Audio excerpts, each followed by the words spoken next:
Sejam muito bem-vindos. Eu gostaria de convidar você a abrir a sua Bíblia na primeira carta do apóstolo Paulo à igreja em Corinto, capítulo 11, versículo 23.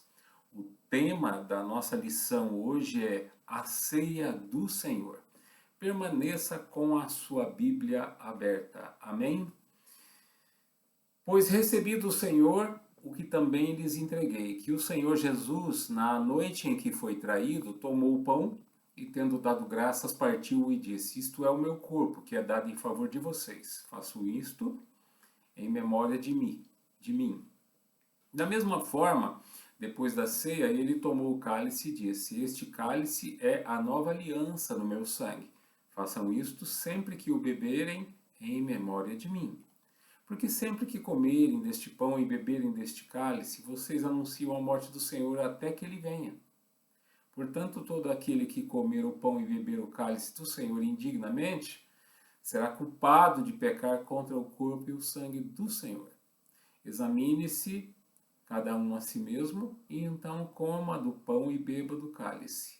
Pois quem come e bebe sem discernir o corpo do Senhor, come e bebe para a sua própria condenação. No Antigo Testamento, a celebração era conhecida como a Páscoa. A Páscoa. No Novo Testamento, esse sinal passa a ser atualizado e ele passa a se chamar Ceia do Senhor, também conhecida como Eucaristia. Portanto, no Antigo Testamento, Páscoa; no Novo Testamento, sinal atualizado, Ceia do Senhor. A palavra Páscoa, no idioma hebraico em que foi escrito o Antigo Testamento, significa Pessah. Pessah significa passagem. E passagem aqui pode ser entendida como a travessia no Mar Vermelho. Ou seja, isso significa a passagem também de um estado para outro.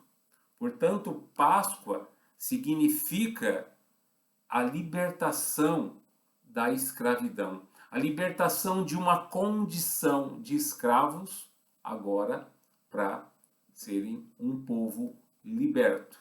As igrejas evangélicas reformadas admitem apenas dois sacramentos: o batismo e a ceia do Senhor.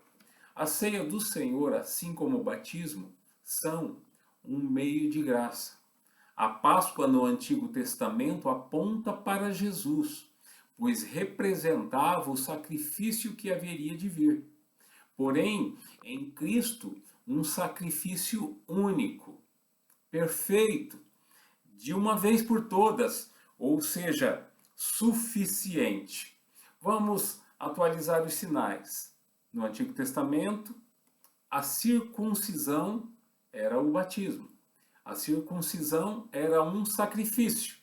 No Novo Testamento, o batismo agora é a manifestação da graça com a descida do Espírito Santo. No Antigo Testamento, a Páscoa. No Novo Testamento, Ceia do Senhor. São os dois sinais atualizados dos dois sacramentos admitidos nas igrejas evangélicas reformadas. A Ceia do Senhor, que é o nosso assunto, é uma celebração que os cristãos realizam periodicamente em obediência a uma ordenança do próprio Senhor Jesus Cristo. Nas palavras do Senhor Jesus Cristo: façam isso em memória de mim. Não é tão somente trazer à memória, ou seja, lembrar. Precisamos ressignificar isso, o que foi feito, como foi feito, quanto custou para que fosse feito e também para que foi feito. Portanto, a participação na ceia do Senhor nos proporciona um tempo de reflexão, um tempo para reavaliarmos o sentido de nossas vidas, quem somos nós, por que estamos aqui. Um tempo que o Senhor nos proporciona para que possamos nos arrependermos, nos alimentarmos espiritualmente e recomeçarmos, realinharmos as nossas vidas, conforme o desejo e a vontade do Pai, que todos os dias promove pelo Espírito Santo a nossa sustentação e o nosso crescimento espiritual.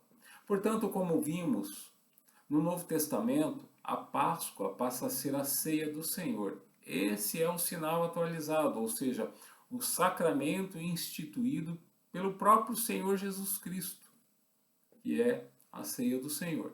E foi justamente na ceia do Senhor que Jesus, juntamente com seus discípulos, celebraram a comunhão do corpo e do sangue, simbolizados ali pelo pão e pelo vinho. Portanto, a ceia do Senhor é uma representação simbólica que celebra, que comemora e proclama a morte, o sacrifício único, perfeito e completo que Cristo fez para que houvesse, isso é muito importante saber, para que houvesse remissão de pecados, ou seja, perdão de pecados, para que houvesse também redenção, ou seja, libertação. Quando João Batista diz: "Vejam o Cordeiro de Deus que tira o pecado do mundo", no Evangelho de João, capítulo 1, versículo 29, ele está apontando para Jesus. A ceia do Senhor é uma representação simbólica da morte de Cristo. 1 Coríntios, capítulo 11, versículos de 24 a 26, assim diz a palavra do Senhor. "E tendo dado graças, partiu e disse: Isto é o meu corpo, que é dado em favor de vocês. Façam isto em memória de mim."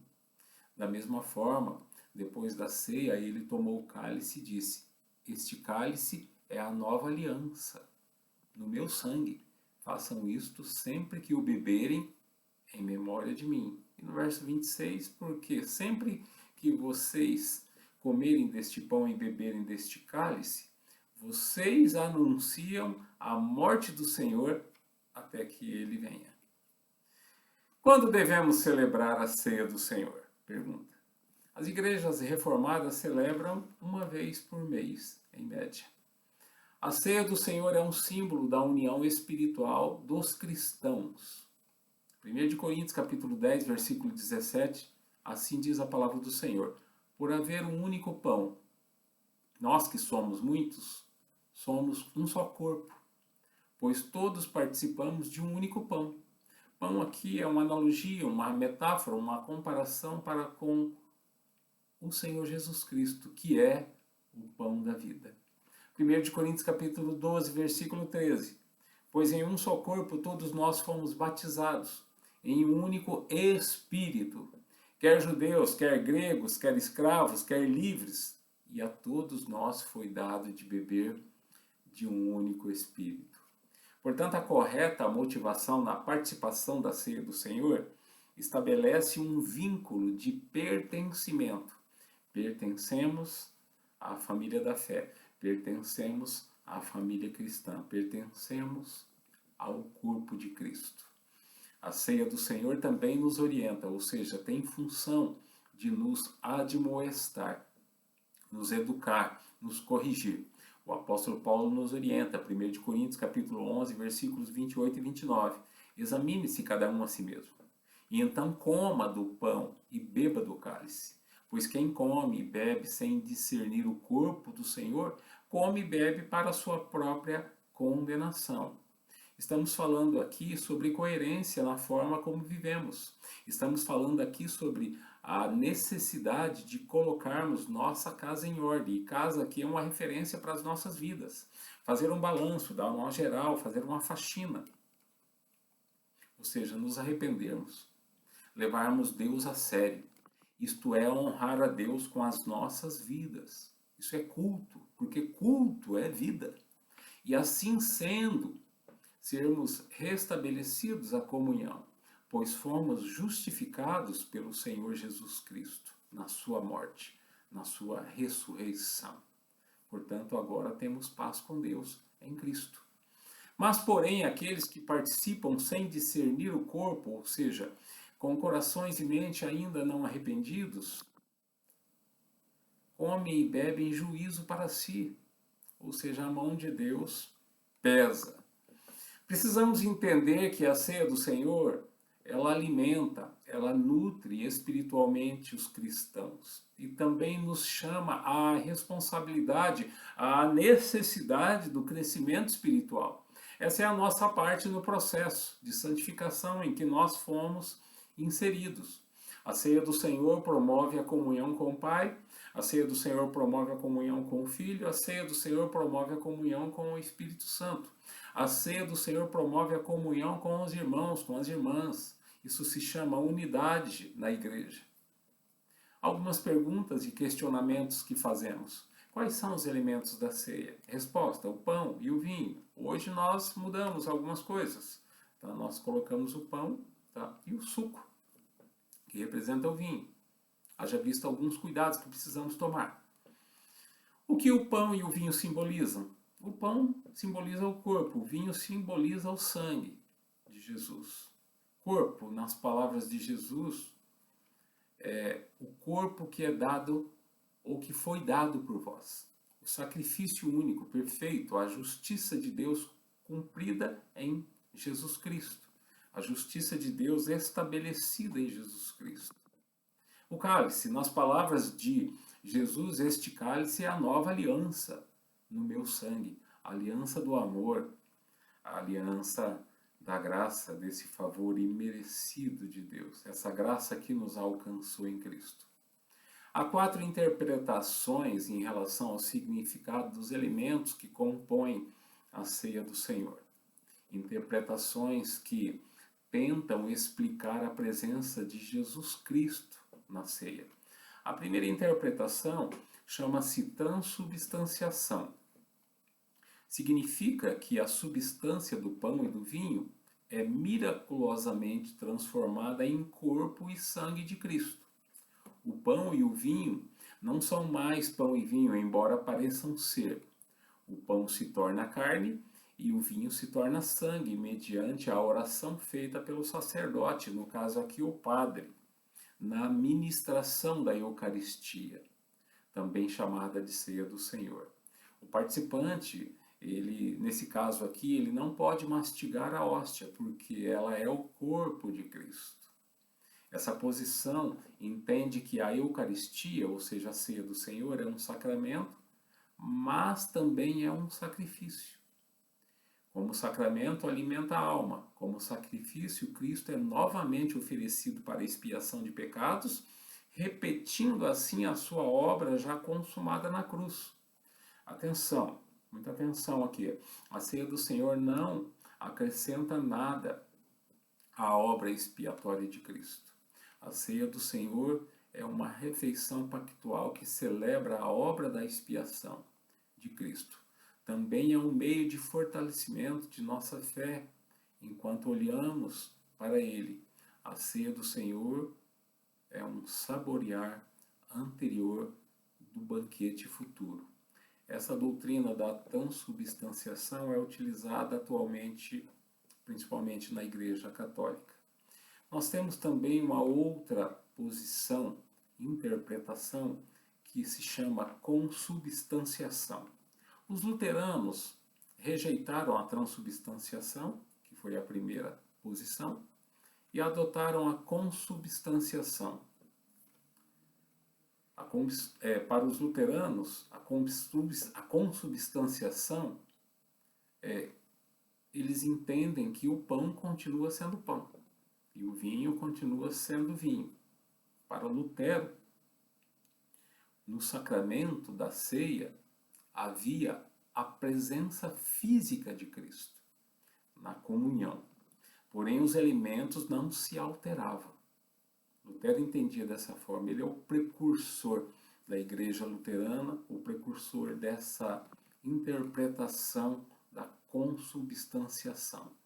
Porém, para Lutero, junto com as substâncias do pão e do vinho, no ato da celebração, estão a presença do corpo e sangue de Cristo.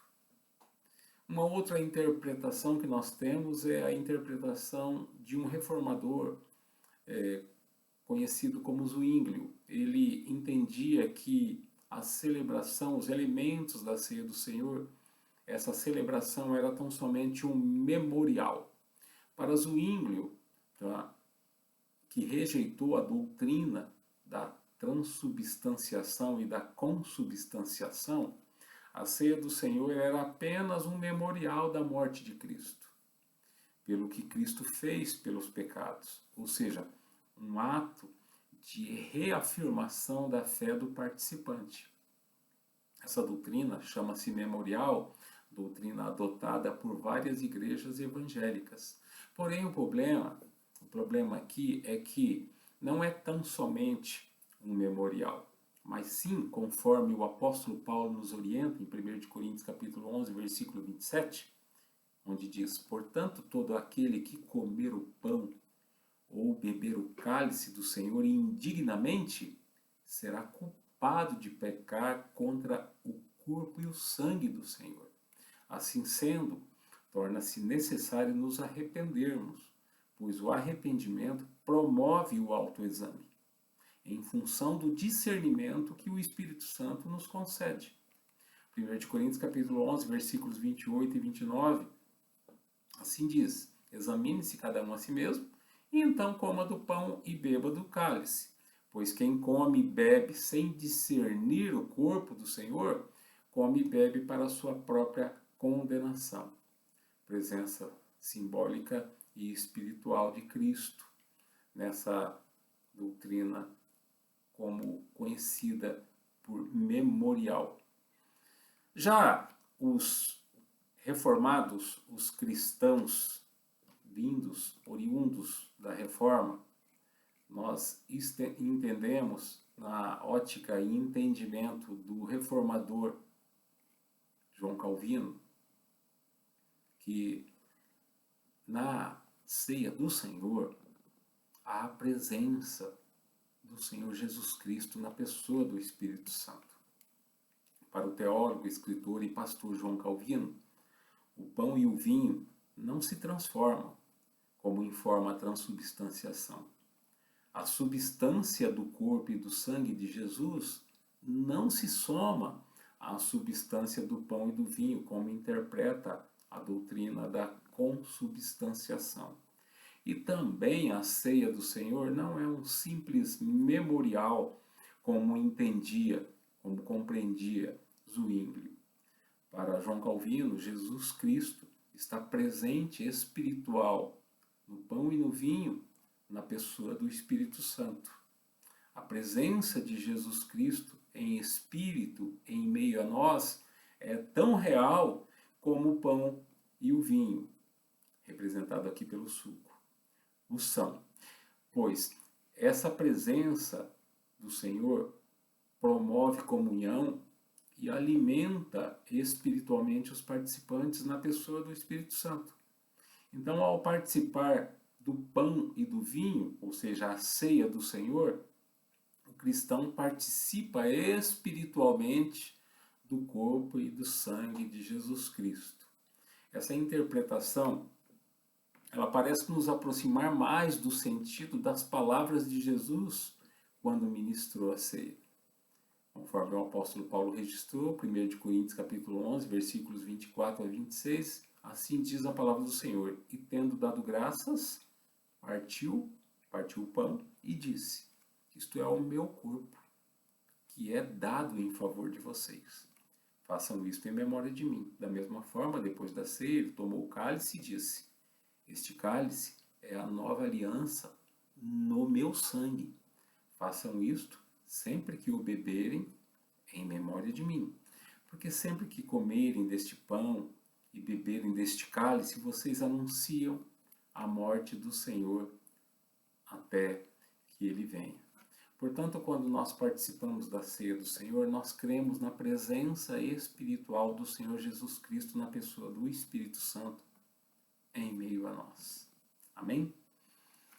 Perguntas e respostas. Qual é o significado da ceia do Senhor?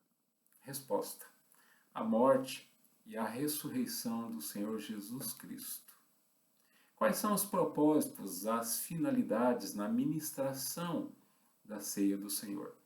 Gratidão a Deus, porque a palavra assim o disse: e tendo dado graças, ele partiu o pão.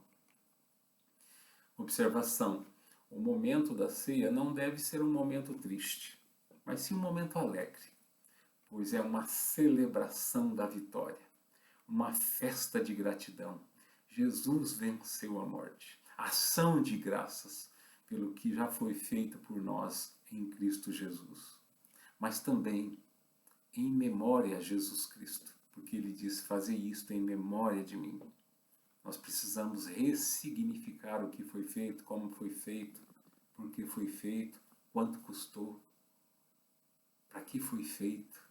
Então, um momento para nos arrependermos, um momento para reavaliarmos, refletirmos a vida, nos voltarmos a Deus. Um momento para recomeços. Mas também um momento de comunhão. É o que nós temos em comum, uns com os outros, a nossa participação nessa mesa. Comunhão com Deus, comunhão com o próximo. O apóstolo Paulo diz na sua carta aos Filipenses, capítulo 2, versículos 1 e 2: se por estarmos em Cristo nós temos alguma motivação, alguma exortação de amor, alguma comunhão no Espírito, alguma profunda afeição e compaixão, completem a minha alegria, tendo o mesmo modo de pensar, o mesmo amor, um só Espírito e uma só atitude. Portanto, participar da ceia do Senhor é um privilégio. Mas também nós precisamos pensar que a ceia do Senhor tem propósitos. E nós precisamos entender o propósito da proclamação. Porque ao participarmos, anunciamos a morte do Senhor. 1 Coríntios capítulo 11, versículo 26. Porque sempre que comerem deste pão e beberem deste cálice, vocês anunciam a morte do Senhor até que Ele venha. Quem pode participar da ceia do Senhor? Resposta: pecadores, pessoas assim como eu e você. Porque se não for para pecadores, ninguém pode participar dessa mesa. Observação: lembra-se de quem estava com Jesus quando ele ministrou a ceia do Senhor? Lembra-se quem eram essas pessoas? Homens falhos, assim como nós. Judas Iscariotes havia traído Jesus, vendido Jesus, participava da ceia. O apóstolo Pedro, que iria negar o Senhor por 3 vezes, logo na madrugada seguinte, estava participando da ceia do Senhor. Na Igreja Presbiteriana Independente, nós entendemos que o pacto da graça estabelecido pelo Senhor para com o seu povo, em Cristo, ele é estendido a todos os integrantes da família. Ou seja, os nossos filhos também podem participar da ceia do Senhor. Portanto, a participação dos filhos também deve ser observada na ministração da ceia do Senhor. Os pais devem promover o exercício da fé, ministrando aos seus filhos os elementos da ceia do Senhor. Amém? Finalizando, a participação na ceia do Senhor, como igreja que somos com os nossos irmãos em Cristo, nos permite 4 olhares para nós encerrarmos.